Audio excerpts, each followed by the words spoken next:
Jayden Daniels and Cliff Kingsbury did exactly what they needed to do in week 2 to get the win. No what ifs about it. That and more coming up on today's episode of Locked On Commanders.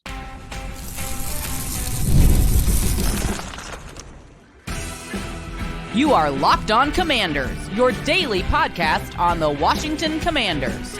Part of the Locked On Podcast Network, your team every day. And welcome into today's episode of Locked On Commanders, part of the Locked On Podcast Network, your team every day. I'm your host, David Harrison, credential member of the media covering the Washington Commanders for CommanderGameDay.com, part of Sports Illustrated. Also find me covering the Commanders for WUSA9.com, the CBS outlet here in the DC area. I'm here with you every Monday through Friday. Thanks for coming through for today's episode, every dayers. Thanks for coming through every single day. Locked On Commanders is your daily podcast covering the Washington Commanders. And if you haven't already, you can subscribe for free on YouTube or wherever you are listening to today's show, in which we're going to discuss 3 narratives coming out of week 2 that we are going to debunk here as we get into Victory Monday for the first time in the 2024 NFL season.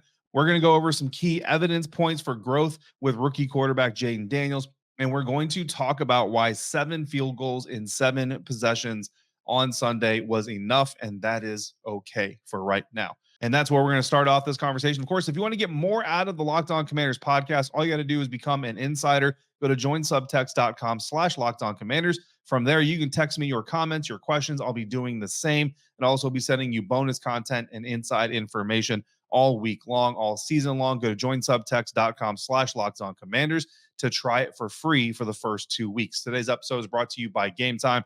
Download the Game Time app, create your account, use the promo code LOCKEDONNFL to get $20 off your first purchase. There's continued fallout following Washington's 21-18 win over the New York Giants in week 2. But the bottom line is that Jayden Daniels, rookie quarterback, and Cliff Kingsbury, the first-year offensive coordinator for the Commanders, did exactly enough on offense to get their team a win.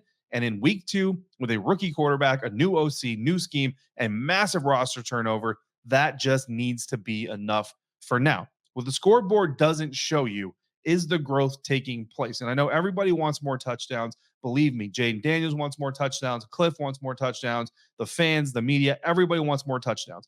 But what's most important right now, on top of getting the win, is the continued growth of Jayden Daniels and the offense with the quarterback. 7 times on Sunday, the Washington Commanders offense got the ball down inside the opposing 30-yard line. So they got to the Giants 30 or closer 7 times in one game. They did it 4 times in week 1 against a playoff caliber defense that just got done beating the Detroit Lions without most of their secondary, who got hurt during that game against the Washington Commanders.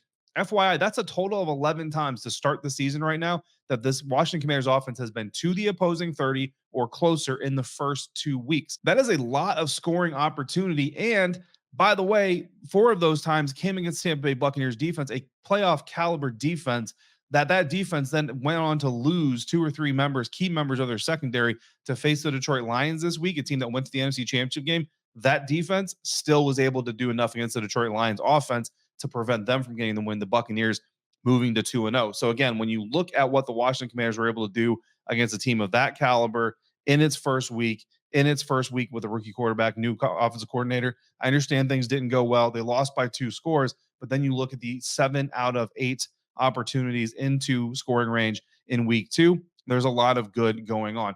This offense is moving the ball at a clip that is very, very promising. And what also is promising is Coach Dan Quinn being aggressive in his non-aggressiveness, right? So it's kind of a weird dynamic here. So Dan Quinn is obviously a very aggressive head coach. Cliff Kingsbury is known as an aggressive play caller. Jayden Daniels is a very aggressive quarterback. So you have all the reason in the world to kind of go for it on 4th down in a lot of these situations. Now, they did go for it, or were going to go for it, I should say, on the first time down inside the red zone, 4th and 1 from the Giants' 4-yard line. They were going to go for it earlier in that same drive, opening drive of the game. They also went for it from the in Giants territory from the Giants 31 on a 4th and 1. Now, I'm not typically a fan of going for it on 4th down so early in the game, because I find it's from one of 2 things. It's either from desperation, like we know that if we don't get this touchdown or we don't get this first down, we're just going to get boat raced out of this game, or it's overconfidence. And this one, I actually felt like it was more just regular old confidence. And it was kind of weird because as I'm sitting there in the press box, my initial instinct was like, I don't like going for a 4th down this early. But I kind of said, I was like, you know what? I actually kind of like this one. It was a little bit weird to actually like an early fourth down decision. But of course, on that 4th and 1, the Commanders, the 4th and 1 inside the red zone, that is, the Commanders commit a penalty, false start on Ben Sinnott, and they end up moving back. And Dan Quinn says, you know what? We are an aggressive team, but we're also an aggressively intelligent team. We're going to take the points.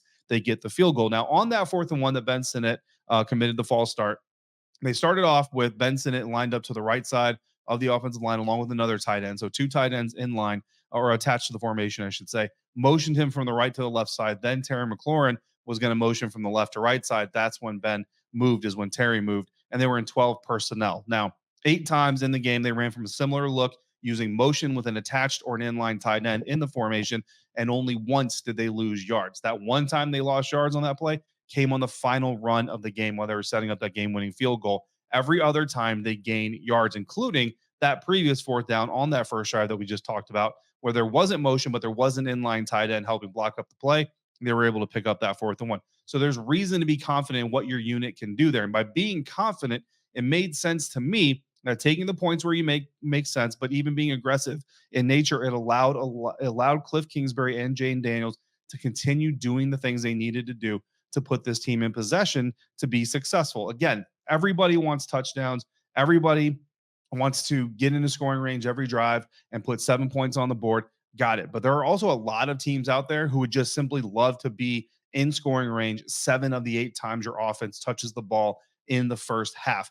For comparison, and I say 8 times, that 8th time where they didn't get in a scoring position, it was the 1 snap kneel down before halftime. That's the only possession, but it is an official possession. So that's the only possession of the game the Washington Commanders did not get to or inside the Giants' 30-yard line. And I understand the Giants are not like the world beaters of the National Football League, but that's the opponent. So I'm not going to worry about, well, the Giants aren't that great. We're going to talk about what this team did against their NFL opponent. That is what they did against their NFL opponent. The Minnesota Vikings got to or inside the Giants' 30 in week 1 only 3 times. The Minnesota Vikings just beat the San Francisco 49ers. So I know that we out here love to play that game. Well, it's like, well, we beat this team who beat that team, so we're better than that team, all that kind of stuff. Well, if you're the Washington Commanders, you can say, well, we did better against the Giants defense than the Minnesota Vikings did against the Giants defense. The Minnesota Vikings just won a game going up against San Francisco 49ers defense, truly a Super Bowl caliber defense. So if you want to play that game, then connect the dots. Now, to me, again, and we'll get into this a little bit later in the conversation, those things don't actually really line up all that much. But the bottom line is every team in the NFL, if I told every head coach, hey, man, you're going to struggle a little bit in the red zone, but you're going to get into the red zone or at least get inside your opposing 30-yard line 7 of 8 times you touch the ball, every head coach is going to nod up and down and say, yes, thank you, please. And we'll take that. So again, take the win, build on the win. Nobody's going to apologize for winning with 7 field goals. It's just not going to happen.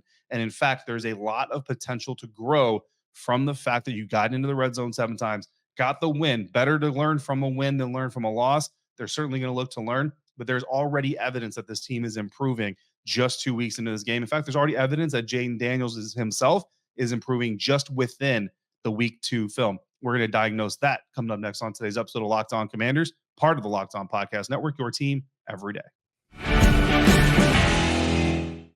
And we're doing that thanks to our friends over at Prize Picks. And Prize Picks is America's #1 daily fantasy sports app with over 5 million active members. It's the easiest and most exciting way to play daily fantasy sports. And unlike other apps on Prize Picks, it's just you against the numbers. All you got to do is pick more or less on 2 to 6 player stats every single week, and you win and watch your winnings roll in.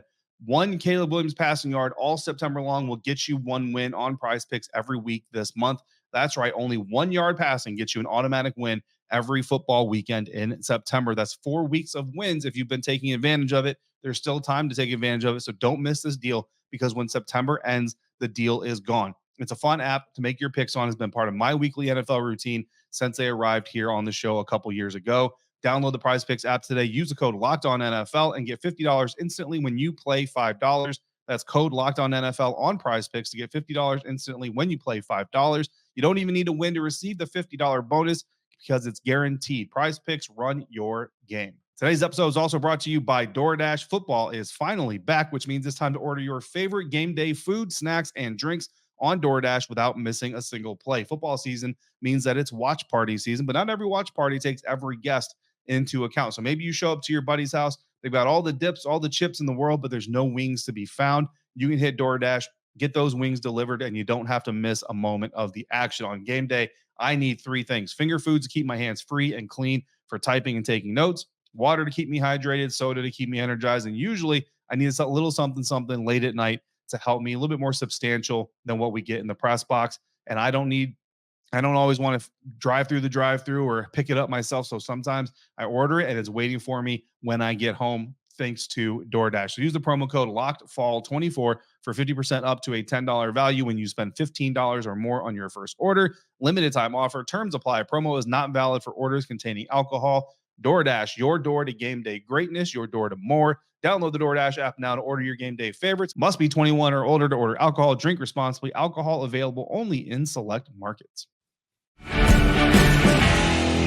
One of the things that the Washington Commanders fans and the team should be confident as well is Jaden's clock starting to slow down a little bit. I think when you go back to week 1 of the 2024 NFL season, whether it was the first NFL game, whether it was just the nature of the offense, whether it was the fact that he's facing a Todd Bowles defense with the Tampa Bay Buccaneers that's just known for being super, super aggressive, whatever it was that caused it, Jayden Daniels' clock just looked to be a little bit fast. He was getting out of there a little bit quicker than maybe he should have, going through his progression a little bit more. They should, coming to the decision that no, that's not open, a little bit faster than he should have. But again, I think against the New York Giants, even in real time, it looked to me like Jaden's internal clock was slowing down just a little bit. But greater than that, and some things that kind of show a little bit more growth out of Jayden here in the second week, is he's taking advantage of a non-blitzing defense. So the Tampa Bay Buccaneers are an uber aggressive defense, and you're going to face certainly more uber aggressive defenses down the line if you're Jayden Daniels. But when you also have the opportunity to face some defenses that are not as necessarily as aggressive as a defense like Todd Bowles, then you have to take advantage of those opportunities as well. And according to my cut up source, the Giants blitzed Jayden Daniels 12 times. In those 12 times, Jayden was 9 for 9 for 129 yards. He was sacked 3 times for a total loss of 11 yards. So 2 of those 3 sacks, when I watched them, I'd say the Giants just won. They got in fast. It's going to happen from time to time. They, like the old cliche, they get paid to play too, right? The third, I would say that Jayden had a shot at Luke McCaffrey, who was coming from right to left on an over route, but he didn't take it, brought down the ball, tried to take off. It was brought down for a 1-yard loss, which of course is a sack, right? 2 of the blitzes, the Washington Commanders had wide receiver screens dialed up. So that's 5 of the blitzes that Jayden Daniels faced right there. Now, here's the good news. Of the remaining 7 blitzes, right? So 12 total blitzes, 3 sacks, 2 screens, 7 remaining. Jayden completed all 7 of those passes. And in this order, he completed passes for yards of 3 yards, 20, 14, 5, 15, 15, 27, and 34. So what does that tell you? As the game was going on, Jayden Daniels was not only anticipating the blitz better, he was reading it better, he was reacting to it better, and he was delivering against it much, much better. The last blitz he faced was the one where he threw the pass to Noah Brown for a 34-yard gain, which helped set up the game-winning field goal. In that play, he's in the pocket. The Giants are bringing a 5-man rush with the blitzer coming from the linebacker position. He holds 4 Giants defenders to the left side of the route. There's 4 Giants defenders, 3 receivers on the left side of the hashes. He holds them there through his drop, through 2 hitches, and with 2 Giants defenders closing in on him in the pocket, 1.5 yards within him, he stands tall, delivers a strike to Noah Brown down the middle of the field inside the safety that was trying to cover him, which is open because he prevented the Giants defense from reading that he was possibly going to go there in the first place. So that was a brilliant execution against a blitz look, very calm, very poised, went through, again, 3 receivers on the left side, comes over to the middle to Noah Brown, delivers an absolute strike that ends up helping set up the game-winning score. So everything you want from a rookie quarterback, and that was the final blitz that he faced in the game. And that is exactly the type of progression you want to see from a quarterback, not just in one game, but in the totality of the season. So now when he sees a similar type of defense, more on that in a minute, he's going to be a little bit, or at least you hope he's going to be a little bit more comfortable, a little bit more prepared, and maybe some of those sacks now turn into either quicker decisions to get out, because I've seen this before, or when you pass up a Luke McCaffrey, you actually deliver that ball and you get a completion out of that one instead of a sack. So you turn a sack for a 1-yard loss into maybe a 5 to 7 yard gain on a completion. Now, he also faced middle of the field open looks on 8 of his dropbacks post snap, which kind of goes against what the Giants showed in week 1. So in week 1, they were open in the middle of the field 62% of the time. And that was more so what defensive coordinator Shane Bowen showed when he was with the Tennessee Titans as well. So that coming into the game, if you listened every dayers to our episodes leading up to this game, we expected a lot of middle of the field open looks, which if you go back to Jayden Daniels college tape, is where a lot of those really big runs came, is when defenses were leaving that middle of the field open and Jayden was able to exploit it. Well, here the Giants actually adjust to their opponent and Jayden Daniels, see that probably not a good idea to leave the middle of our field open against a guy like this. So they went ahead and they closed it more often than not. But Jayden Daniels, probably not expecting that, still did a very solid job of adjusting to it. He completed all but 3 passes thrown against open or closed middle of the field, I should say. And closing the middle of the field for a defense can also help you defend a running quarterback if it's done right. And I think the Giants did a better job of doing that than the Tampa Bay Buccaneers did, for what it's worth. For what it's worth ahead, or for what it's worth as well, as we look ahead, the Cincinnati Bengals defense closed the middle of the field 69% of the time in week 1 against the New England Patriots, and they only blitzed 10% of the time. So very similar type of distribution of defense that we just saw this week for Jayden against the New York Giants. Now, I don't have the hard numbers right now, but I went through the cut-ups, and on 37 dropbacks the Bengals defense faced in week 2 against Kansas City Chiefs, they closed post-snap on 31 of them. That's 84% middle of the field closed looks against Patrick Mahomes, and they blitzed Patrick Mahomes 6 times on 37 dropbacks. So very similar defense operationally, just when it comes to the base level of how often they blitz, how often they leave the middle of the field closed or open. If you're looking at the Cincinnati Bengals current trends, that looks like what you're going to see a lot of again in week 3. So Jayden Daniels getting experience against those types of looks, against those types of defenses, stylistically, schematically. Again, if you see even more growth coming from him out of week 2 into week 3, and again, you have that extra day, that bonus day, another day to watch film, another day to go through stuff. I'm not saying it's like going to just completely transform him in one weekend, but certainly something that is worth looking into, and certainly something that gives you some confidence that Jayden Daniels' growth will continue into that 3rd week and give this offense more opportunities to not only drive into scoring position, but also maybe convert some of those into touchdowns as they get a little bit more aggressive, as Jayden gets a little bit more aggressive, as he gets more confident, and as he sees just more defenses. So again, when you look from week 1 to week 2, I understand the Giants defense not quite as renowned as the Buccaneers defense potentially, especially from a back end secondary position. But you look at the growth that you see from Jayden Daniels from an operational standpoint, and it has to give you confidence moving forward, not just into week 3, but into the rest of the season as well. Coming up, we're going to talk about 3 narratives that are bouncing around Washington Commanders land, including Jayden Daniels is running the ball too much, which we just talked a little bit about, but we're going to reiterate some of these lessons coming up next on today's episode of Locked On Commanders, part of the Locked On Podcast Network, your team every day.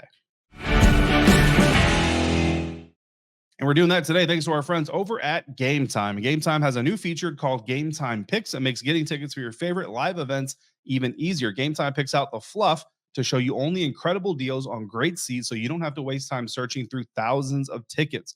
Curated deals make it easier to find the best price on the greatest seats. For example, my Game Time picks right now feature tickets to see the Philadelphia Eagles visit the Washington Commanders in December for $137. So that's how much Game Time is going to search for those great deals. They're going all the way out to December for me. Or I can see the Indiana Fever visiting the Washington Mystics this Thursday night for $47, among other deals that are available. And with their all-in pricing, which is an option that I toggle on in the app so I can see my total up front, no surprises when I get to checkout. And then Game Time ticket coverage covers my purchase with the most flexible customer service policy in the ticketing industry. So take the guesswork out of buying concert tickets or any tickets with Game Time. Download the Game Time app, create your account, use the code LOCKEDONNFL for $20 off your first purchase. Terms apply. Again, create your account, redeem the code LOCKEDONNFL for $20 off. Download Game Time today.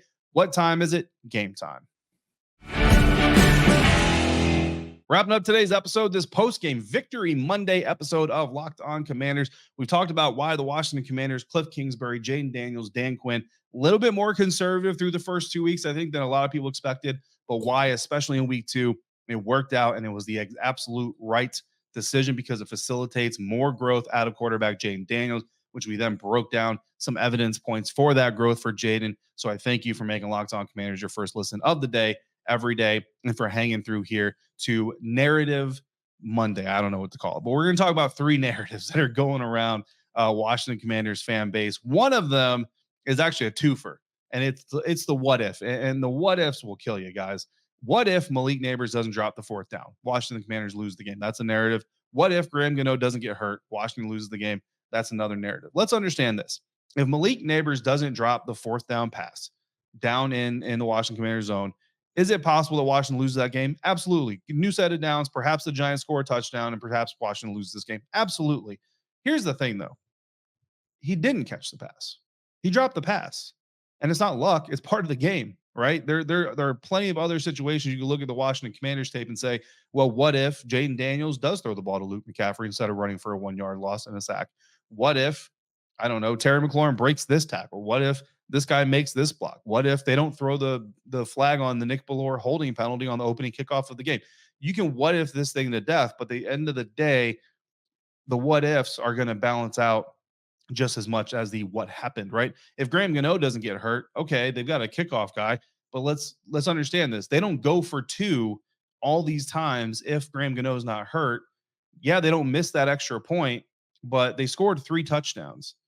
That means you're going to have 21 points. So if everything else stays the same and Graham Gano doesn't get hurt, worst case scenario is you're in a tie game at the end of the game. Now you're going to overtime. Well, what if the Washington Commanders win in overtime, right? So what I'm telling you guys is, I know the Washington Commanders fans have been through it, but don't what if these things to death. Your team won 21-18. Bro, just take the win. Like, the team knows that there's things that have to be improved. Like, we don't need to be on social media talking about, well, they need more touchdowns. Well, they need to score better in the red.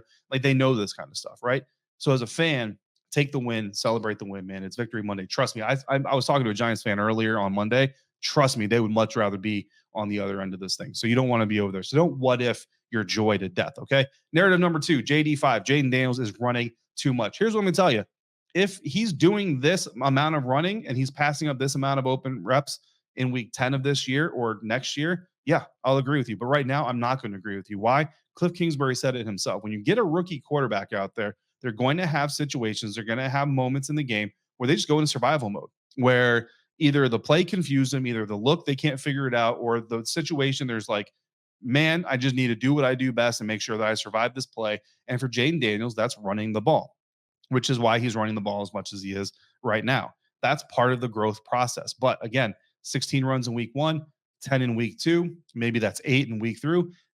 Hell, against the Arizona Cardinals, maybe it's 14 in week 4, but it's because he sees that he's got the opportunity better and he's going to gouge the Arizona Cardinals. There's going to be ups and downs here. Now, right now, we turn on the tape, and I haven't even watched the entire tape on Jayden Daniels. I'm doing that for our Tuesday episode, or our Tuesday episode. But I've already seen some moments where, yeah, Jayden Daniels passed up some opportunities that he could have taken advantage of with his arm and decided to run. Not near as many as he did against the Tampa Bay Buccaneers, though. That, again, shows that growth. So while he's growing, he's going to lean on what got him here in the first place, and that is his athletic ability, his ability to improvise, and he's going to do that. Again, Patrick Mahomes was running in his first year as a starter more than he's running this year. That's part of the growth process. I get the concern over the injury, but I think people are just a little too tied to the RG3 PTSD. This is a different quarterback. Give him the opportunity, understand that he needs this outlet as he continues to grow. Narrative 3, Washington can't play this way and beat any other NFL team. And this is kind of closely tied to narrative 1. And here's what I'm going to say about this. They didn't have to play in week 2 the way they needed to play to beat every other team in the NFL. They needed to play in week 2 the way they needed to play to beat the New York Giants. And they did it, and they got the win. So they're 1-1. Happy Victory Monday. On the next episode of Locked On Commanders, we're going to break down our after-action review, what was supposed to happen, what happened, and we're going to talk about things that Dan Quinn is talking about from his post-game press conference and his day after presser coming up Monday afternoon at 3:30. In the meantime, you got questions or comments, send them over to me. Text me by becoming a Locked On Commanders insider at joinsubtext.com/LockedOnCommanders. For your next listen, check out the all-new Locked On NFL. Madman Tyler Rowland kicks off your morning, and then you hit the barbershop in the afternoon with Tony Wiggins for some real NFL talk. It's the all-new Locked On NFL, and it is twice per day. As always, thank you for making Locked On Commanders your first listen of the day, every day. Everydayers, thanks for coming through every single day. Until we speak again, if you're out and about, please be safe, be kind, and I will see you next time for another episode of Locked On Commanders, part of the Locked On Podcast Network, your team every day.